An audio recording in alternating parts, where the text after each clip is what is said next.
Hello! Hi guys, welcome to the Cold Brewed Truth. I don't know why I said like Cold Brewed Truth. I know normally we have it like a cold brewed truth. Yeah. It's so windy outside today. I know, we were going to try and go for a walk and do this. No way. You would not have been able to hear a single thing that we said. So here we sit. She had salad, so she's checking over there. I know I had seaweed earlier, and I had seaweed all over the place. Those little seaweed chips. My salad was so good. Shout out to Benedito's in Spokane, Washington. If you ever are visiting or are here, go get there. It's a pizza place, but they've got good salads and calzones. And their beer buddies, oh, they're so good. They're like little balls of dough that have like Parmesan cheese and garlic on top. They're really yummy. Beer buddies? It's like beer batter? Yum. No, not beer batter. I don't know. They're just called beer buddies. And then they come with a dipping sauce. Oh, who knew? Pesto ranch. The best? Yeah. All right, speaking of pesto ranch, I'm just kidding. I was like, wait, what? No, Gets better. This week we're talking about not being bitter, but being better. All right, what was you were gonna tell me about, there was a whole theory behind it. Yes. So obviously we've talked multiple times about like why we're all bitter phases of life. Yeah, and I'll tell you why I'm bitter. I'm just kidding. I know we have multiple reasons why. But it was kind of cool. I was actually at this like event last night with a bunch of ladies, and I really appreciated one of the speakers because she was talking about how she had found herself at one point in her life where just so much stuff had happened to her that she kind of like began to isolate herself. And I was like, ooh, this is totally resonating actually. Because I used to always be a very outgoing, bubbly person, and I would say more of like an extrovert than an introvert. And then I have found, like, almost like as a general consensus with most people, as we age, people kind of then revert to being a introvert. And this is where it's not being true to your nature, because that's not how you necessarily were or would have been, but life will kind of take you there because it like kind of makes you bitter in a sense. Like for me personally, like that was like my breaking point last night, was just thinking about like I just don't really like who I've become in that regard. And like I like myself. Too bitter? Yeah, I like who I am as a person, but when it comes to my like relationships with people, I don't necessarily really like that side of me in this phase of my life, because I'm very closed off and very guarded, and I know that that comes from being hurt by people. That's because I can't trust anybody. I know, and it goes back to like, yeah, which is crazy, because then I was thinking about it, like, meet me 10 years ago, and like that was one of the things that people admired most about me, was my ability to just like go and kind of become friends with anybody and talk to anybody and just be very bubbly and outgoing. And then I did that, and I'd never really been hurt by people in general. And then it was like, I swear to God, like 2-3 years ago, it just like slammed me hard. And you hadn't learned how rough people can be yet? No, I mean, like I knew, but I hadn't experienced it. So I guess like I was kind of still naively thinking like, yeah, like it's not gonna happen to me, like I'm a good read on people, and I still very much so think I am. And then oddly enough, like that's where I feel like that turning pivotal point is the people that I did trust and the people that I did lean on were the ones that then also turned on me. And I was like, what? And that like that smacked me so hard upside the head, like, you dipshit, basically is what it felt like. Tell me about it. Me too. People have turned their back on me lately. I'm like, I would have never in a million years thought that you would have chosen the route that they chose over me, but yeah, and it's hard and it's hurtful and it makes you bitter because those are the people closest to you. And I know you hear this, and like, I mean, especially scroll social media and it talks about like, you know, the people that hurt you or the people that burn you are never the strangers in life. They're typically the ones that you know. And it is so true. Like, I will never forget sitting in the garage with one of my friends, and she was sitting there telling me like, oh my gosh, Stephanie, like we will always be there for you. Like we will, you know, like we've been through so much. And like, I like, for some reason in that moment with her, I remember thinking in the back of my mind, like, I hear your words, but I don't believe him. Feel like that is not going to be the case. And sure enough, it was within 6 months basically that like it was like a flip of a light switch. And I know too, like that goes back to like my crazy psycho neighbor. I'm gonna have some fun and call out some people today. Are you? Yeah, because I just don't care. Oh, fine. Let's do it. So like my neighbor across the street, fucking creeper that she is, she has a thing for kids, like in my opinion. She sought out relationships in a very unhealthy Just curious manner. what age Snapchat, like if your child's on Snapchat, yeah, what age of an adult would you allow them to talk to, I guess? Or, well, I think should you talk to a kid at all? I think that there's a lot of people that don't really monitor who their kids are talking to, but I tried to the best that I could. And I found this 30-year-old woman who was married and has 2 young kids herself, but her husband goes across seas for, he does contract work essentially. He's not in the military, he used to be, but so he does contract work, and she took a liking to my children to where she would be like, she was texting my daughter over 700 times and then Snapchatting my son, which I was like, whoa, hold up, not appropriate. Like, I don't even talk to you this much. And this is somebody that like was a neighbor, and I was just trying to slowly get to know myself, and something about her just rubbed me the wrong way.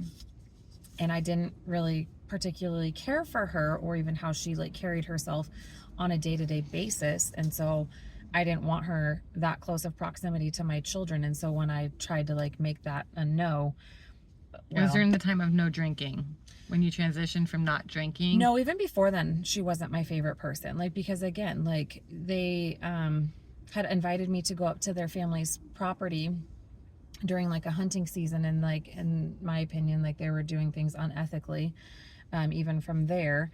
And then I don't know, she like didn't ever stop her young children from drinking off of her alcoholic beverages, which I was like, what are you doing? Like, your kids are really, really young. Like, they're not even fully developed. They don't know what's in them. But she was too lazy, honestly, to get up and go get them something to drink. And I tried calling her out on that, and I was like, I can get them something to drink. She's like, it's fine. And I remember being like, you and I, we do not parent the same. We don't operate the same. And it's really interesting because poke and like plant seeds that were so far from being the truth, obviously. And so I became really, really bitter because of that situation. And she's still my neighbor, and I cannot stand her. Like, I despise this woman because she's just an awful Makes you bitter about your neighborhood, your house, your home. I don't even get a fair chance anymore, honestly. Like, I've literally watched her now, like with multiple people that have moved in and out of my neighborhood, which is sad. Like, I should be marketing the very same neighborhood that I live in, but I don't, because it's just not even worth the drama to me at this point. But I don't even get a fair chance to even meet any of my new incoming neighbors because she makes it a point to go run and warn them of me now. And I'm like, lady, whew, you have it coming to you. You really do. And the karma gods. Oh, I don't believe in karma gods. I know. But you know what I'm saying. Karma. I know that life in itself is going to smack her ass so fucking hard. And I hope I get a front seat to it. If not, it'll be okay. And if not, nope, it's going to be fine, because at the same time, like, this is where I choose to be better instead of be bitter. Be bitter. And that was that pivotal moment last night where I was like, screw this. Like, especially now that we're coming out into like warmer weather and stuff like that. Like, what are you doing to be better? Instead of bitter? I'm choosing to go and actually be out in the community more. I'm choosing to let more people in. And like, even with life circumstances right now, like, I've kind of like shut myself off from letting people in, because obviously bringing another kid into the world is a very scary thing, but I'm willing to put myself like out there now, because I realize like not everybody's going to be malicious in their intent. Right. And I need to go back to trusting more people and letting people show up for me, because what I'm realizing is I have way more people that are like thankful for what I do bring to the table as a person, and they want to be there to support me and show up for me, like yourself included, and other people like from teaching spin and stuff like that. Like, there's a lot of good people that are still left out there, and I'm not gonna let one nasty little pipsqueak be the reason. I mean, sense. Literally for the last year and a half, like, I have not really done a whole lot of anything, because I was just like, I shut off. I literally shut off. Felt defeated a little bit. And I was exhausted, and I did not like like I said, my biggest thing was then I didn't trust people. I didn't know who to trust or how to trust them. And then getting slapped around a few times, like honestly, in court. And What do even they say by my in therapy, ex-husband. like what you do for trust issues, like work on that? What do they recommend? We haven't talked much about that, but it's more so just like learning to trust yourself first. Okay, trust your feelings. Go back to your intuition, your gut instincts, and then once you know yourself really, really well, obviously, like that's why alignment is like my number one pillar for the company, is because Right. if you yourself don't understand yourself and you don't Trust yourself, you are going to be so misaligned with how you read other people and read other situations and stuff like that. And so for me, it's just going to have to go back to forcing myself to be open, have conversations, be vulnerable again. Like that's where I stopped. Like I was not willing to be vulnerable with anybody because I saw that as putting a target on myself and I didn't want that.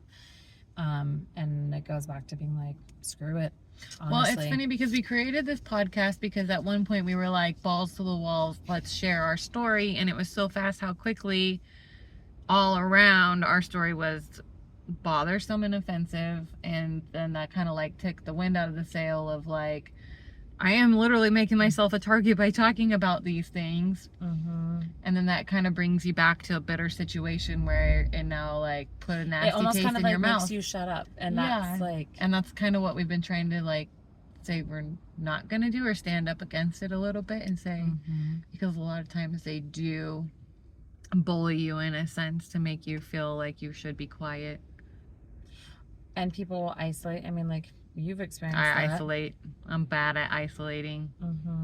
I'm bad to the, I feel bad though, sometimes I'm bad because I isolate around like social settings and I still have a little enough kid where it kind of rubs off on him where he doesn't get to be involved in like a lot of community things. But that goes back to distrust in other parents, distrust in community members that are like not trustful, have done dirty already to me, you know? So there's a reason for it. Well, that goes back to trusting yourself and trusting your intuition. And I am not by any means saying that like the being better portion of it, of putting yourself out there, becoming vulnerable again, like don't be naive, don't be an idiot and just like, you know, put yourself in situations for people to hurt you. But don't be afraid to connect with those that like are showing up, that are well-intended. Because like, prime example, I had somebody reach out to me recently. How do you tell though if they're well-intended or not? You feel it. Some people are so sneaky though. Oh, I know, but and that's the thing, is you can't avoid those sneaky sneaks. Like, that's true. That's part of life, maybe. And those are the ones that are in your life for a reason that you have to learn lessons of. Those are the ones that teach you the lesson. Like my neighbor lady, she's a sneaky, dirty snake. Like honestly, like she tried really, really hard. I saw right through it, but then the problem is then how do you get away from that? Like that's where like you have to be much better, and you can't get better because if you become bitter, then they win.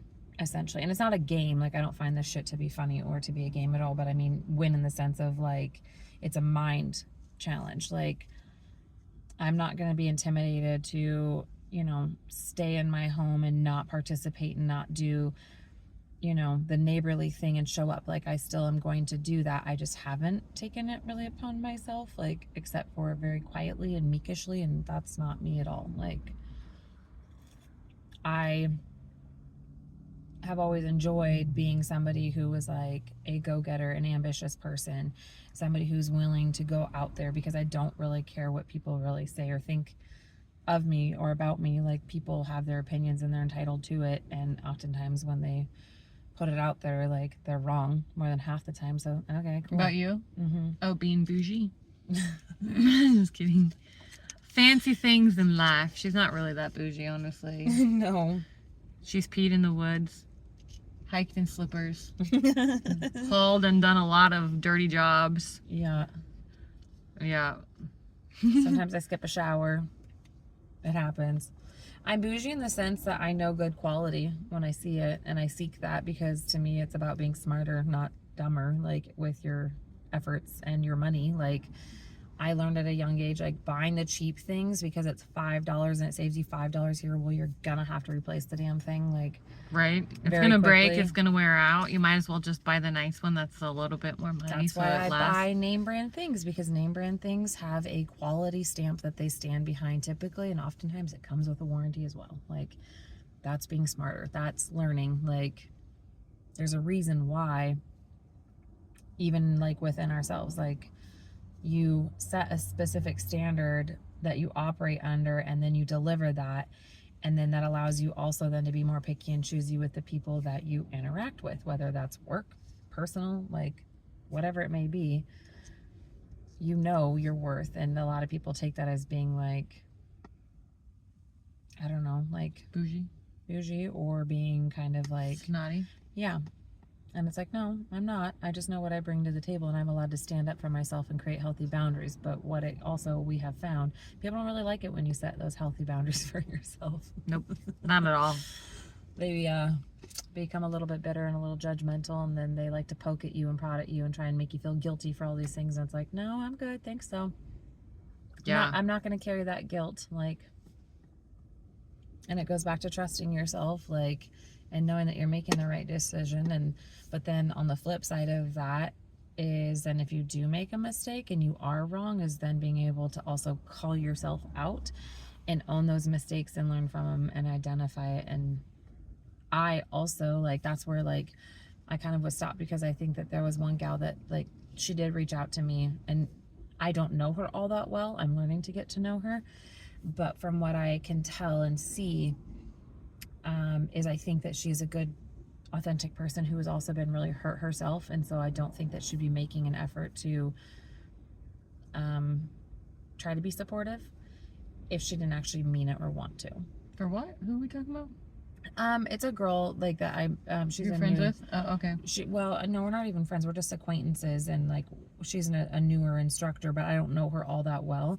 But she had reached out to me because she heard from a community member that I was expecting, and so she was trying to be nice and offer me some stuff. Like, oh, yeah. and I was like, kind of like standoffish at first, because like I didn't tell her myself, and so then I was more concerned. You're like, with, how did you find out? Exactly. And then you thought they were in the rumor train of everybody. Yeah. Mm-hmm. Totally makes sense. Mm-hmm. It's such a small world that everyone does gossip and everybody talks, and you have no trust. And like, how did you hear about that? Mm-hmm. Who did you hear it from? And like, who manipulated that? Did you hear it from, somebody who's well-intended, or did you hear it from somebody who's just, spilling the tea because that's what they can't help themselves but do? You know what I mean? Mm-hmm. Like, those type of situations. And that's where, like, I had to pause myself and be like, but does it really matter? Like, they came to you then in the sense of like, here, like, I have something to offer you if you would like it. And I was kind of like, I don't know, I felt kind of snotty afterwards. You judged her intent. I did, very much so, because I didn't know it, and I didn't, like, and that's where, again, like, I'm choosing. Pause. Can you guys hear that? Our car is literally like shaking from the wind. That is intense. I'm curious how fast some of these gusts of winds are. 60s, maybe 50s, 60s, maybe. I don't know, but yeah, it is sad that we're at a part in life where people are, I guess maybe it's our age. Is that what it is? Is we're just at that age in life where we're learning how to understand people's intent and trust them and not trust them? Yeah, because I think that once you hit like your 30s and 40s, like, you've lived enough life at that point to where, like, you're not your young and dumb phase anymore, or well, some people. In your 30s? No, 20s. Oh, 20s. When, like, you're just wild and free and carefree, but you don't really know much. And then once you hit your 30s, 40s, then you realize, like, oh, life can smack you and humble you still. Mm-hmm. And then I think that that's where, again, it makes a really big difference on then, like, what you want your future self to look and be like. Because if you think about, like, think of some of the elder people that we've met in our life. Like, you have some really crotchety old people that are so cranky. And they're like, man, what happened to you in life? And then you have other people, like my grandma, I'll use her for instance. Love her to pieces because she just chooses to be happy. Like, and she'll say that, like, I choose to see the good in life. Like, I choose to see the sunshine and the happiness. Like, I'm not going to be a bitter, angry person. And so, like I said, like, being in community with the other women last night at the event that I was at, like, it was such a good reminder of, like, don't isolate yourself. Don't shelter yourself. Don't shy away from being in community with other people because of what life The bitter people has that have thrown at ruined you. it for you. Or even your own shame and your own guilt that sometimes we often can carry from our own choices. Like, not always is it somebody else doing it too. Sometimes it's self-inflicted as well.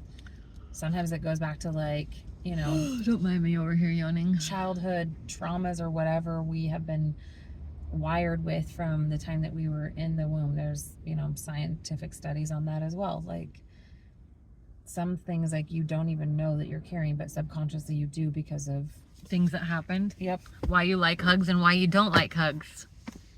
What love languages you operate under and which ones you don't. Like, it all plays a role in the whole Do you big think that picture. people have the ability to not be bitter more than others then? Like, some people are just designed to be more bitter and just be that way. And that no matter how much choosing they do, they'll always be bitter? Or do you think maybe it is all a choice? I really do not believe that people are just one said certain way. Like, I know that a lot of people think that, but I would go back to it being science, honestly. Like, you can modify and change anything just simply by your environment. Like, look at a plant, for instance. Like, they've done scientific studies on that. Us in human nature, we're no different. We're a bunch of... Right? You take things out of your diet, you add things to your diet, you take this, put this in your body, and then it'll change all kinds of But even things. with your mind, like, the words that you speak, if you allow yourself to think negative things or project negative things, there's an energy, like, that we've talked about that gets put out there. So if you flip that and you change that, you're going to inevitably change the trajectory of your life. Like, that is taught in multiple different, like, courses and classes and science and all of these things. So no, I just don't believe that people are fundamentally grounded and stuck in one way. You get what you put out there. Yeah. And I think that sometimes it just boils back to, like, some people truly don't know any better because some people have never been exposed to anything other than what they have been exposed to. And Those are the ones that are still learning. Well, we're still learning. that's not to any fault, you know, of them, but that's where patience and grace comes in. I know we've talked about that a lot. Like, and that's where even myself, like, I have to be very careful and offer grace to the people that I come across with because I choose to, like, because I don't know their situation. I don't know their backstory. I'm just meeting them for face value as I see them now. And so in that moment, that's where you have that choice of, like, are you going to be that bitter person that's going to let all of your past be what defines how you interact with people here, now, in the present, going forward? Or do you want to choose to try to be better and feed into a more positive way of life, and that gives you a new opportunity with every new person that you meet? Like, show up differently, be willing to put yourself out there, be willing to... Do you just remind yourself to be more open and willing, Yeah. less bitter? If you find... It's a daily reminder. If you catch yourself having bitter habits. I pray a lot, obviously, as well. Like, that's big for me. Centering myself to, like, just like how the Bible talks about, like, Jesus, like, that was his one commandment before he died for us, was to love like him, which means, like, you're not in it to be served. You're out there to go and serve. You're out there to go and love. And if your mindset is in the mindset of, like, well, I'm not being loved, I'm not being served, I'm not... The gimme mindset. You'll fail every day and every time. Those are the bitter ones, you think? Because everything is out to get them. Everything, like, Right. hits them in a negative way, where, like, it's pretty hard to be mad at the world if your mindset is constantly looking from an output of, like, I woke up today with an opportunity to go and be a positive on the world. Like, I really think it goes back to that of truly believing that, like, if you woke up, you have breath in your lungs, that you have an impact that you can make that's in a positive way. And if you are positive and that's what you choose to breathe into other people and give to other people, like, I don't know how you can lose in that situation. You can't. Even if people don't receive it well, and people, like... That goes back to being able to lay your head down at night knowing, Yeah. like, you went out and you tried your best, you had a positive mindset, you, whatever it may be, like, said hi to the front desk lady and like did something extra special just to make her be, like, happy for the day, Or held the door open, or, you know. Communication, like, it goes back to the simplest of things, like, and, you know, obviously we went through a period of time, especially around COVID, where people stopped talking and engaging with people. And it's the simplest of thing. Like, there's somebody who was in my class that I was teaching the other day, and I could tell something was off. I could just feel and read the energy. And so I took it upon myself to go a step further and reach out personally to that person and say, hey, how are you doing? Are you okay? Why do we not do that more often? Like, it can be as simple as the grocery lady person. Like, you can feel somebody's energy. You can feel their mood. How are you doing today? That happened to a mom at baseball yesterday. Normally she's like, if she's like the sassy mom, she'll yell at her kids, and she was standing over there and her face looked angry, and I was like, yelling at some kids today, are we? She's like, I haven't yelled at any kids yet today, and I was like, oh, good day, it's fine. And then like a couple minutes later, she's telling me about how she had the worst day at work and why she yelled at somebody. She's like, I never yell at people. And I'm like, I knew there was something in there. You can tell when people's energies are off, or they're bothered or stuff. But then oftentimes, just because we ask, it goes back to people are not willing to share because of, like, I don't tell people about the shame or like what's going on in my life right now, just because too, like, you can't say things because then you might hurt that person's feelings. You might hurt that person's feelings, and you can't trust what that person's gonna say. If you say this, like, it's gonna get said by 6 other people, and who knows with the game of telephone. So oftentimes, like, well, I'm just gonna keep my mouth shut then. If you have nothing nice to say, but it's not that it's mean, it's just the truth. But they're all offended by it. Well, and I think that there is a difference of all the places to poop. Of course, we're talking about poop again. We're sitting on this trail, right? This guy's riding a skateboard. I'd turn around, but it's windy. He's got a big old fluffy dog running by, and his dog stops like right next to us to poop in the wind. But he didn't even pick it up either. No, and he did not pick it up, and he kept going. And that was a big dog. Those are big poops. That's naughty. Naughty, naughty. Dog's having a good run though. Look at him go. Guy's pulling him on the skateboard. I know, fun.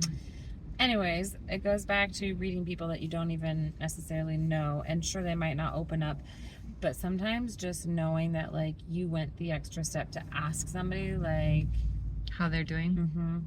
Or the other thing is, if people don't want to open up to you, okay, fine. How easy is it then to throw out a compliment to somebody? You know? Ooh, compliments are fun. Oh yeah. You know, I really like your smile. Like, you have a great smile. Like, that is one of the... I'm bad at giving compliments. I should do better at that. I'm going to do better about giving compliments. I like that idea. It's fun to watch people light up when you are genuinely, authentically, like... You have to be genuine. Something. Okay, that's the thing. Yeah. You have to be genuine about your compliment. So if you don't have anything genuine to say, then that's where you keep your mouth shut. Don't say a fake compliment, because then they're going to know. Or you can ask them a question and engage in a conversation, like... If somebody's not in a good mood and you don't have something to compliment them on, like, if today, like, you know, or your last day, like, what's one thing that you'd want to do that would make you the happiest person in the world? Like, I love to ask people that question. It's thought-provoking, and it gets their brain going. And then you can watch somebody either light up, or they're like, I don't know, and then you just keep pressing. The ones that you have to pull their teeth for answers. You don't know, really? Like, you wouldn't want to go, like, get the biggest bowl of ice cream and cotton candy and, like, be on the ocean somewhere, and, like, you just kind of play, if you will. And then 9 times out of 10 that I've done that, like, it's worked. I'd actually almost venture to say 10 out of 10 times, because, I don't know, like, people like to be engaged with, and sometimes you do need to poke a little bit more. It's like a kid, basically. Like, some kids are like, no, I'm fine. Yeah, I'm fine. And they'll say that to you a few times until you give them enough that they're like, oh, okay, maybe they do actually genuinely want to care. So don't be bitter. Be better. Some ways you can do that. I like your idea of giving compliments. I like that one. Genuinely think to yourself about don't be as bitter, but almost crestful. Strangers, meet new people, because we do have our boundaries. Yourself, yeah, like, to not allow yourself to sit in that spot, like, for too long. Like, I sat there for way too long, and that became so evidently clear to me last night. And that's why, again, I was willing to even, like, call out someone, because they need to be called out, I guess, in a sense sometimes. So, but do that, release that, and then are you glad you got that off? You like getting that one off your chest? Yeah. Yeah. Because I think it sheds light on why. Like, I was acting and responding the way that I was because somebody else like negatively impacted me so badly, so harsh and hardly that like I think it's important to get that off and then let it go. See what happens with it. Let people Even if- run with it. Yeah, and even if, you know, like, even if nothing does happen with it, I'm sure someone else can relate to that, like that they've been burned by somebody or somebody else has had such an impact on them that it's made them kind of bitter for a hot minute that they might also realize too, like, oh, okay, maybe I should stop doing that, like, because it's not impacting that person or anybody else in any sort of a positive way. The only person it's impacting negatively is me, myself, or the person who's carrying that bitterness with them. So release it, let it go, and choose to go do better and be better. I like it. I like it. Don't be better. Yeah. Be better. That's Right. the rest of our mantra for the rest of the year. Okay. We just started into April. We got 8 more. Is that right? We got time this year to work on it. Yeah. Yeah. We got a time to work on a lot of things this year. I know. We got a lot of room to improve. Speaking of which, we got to go get to work. Yes. Okay. Bye. Thanks for listening to us. Yes. Thank you. Next week. See you later. See you. Bye, guys. Bye.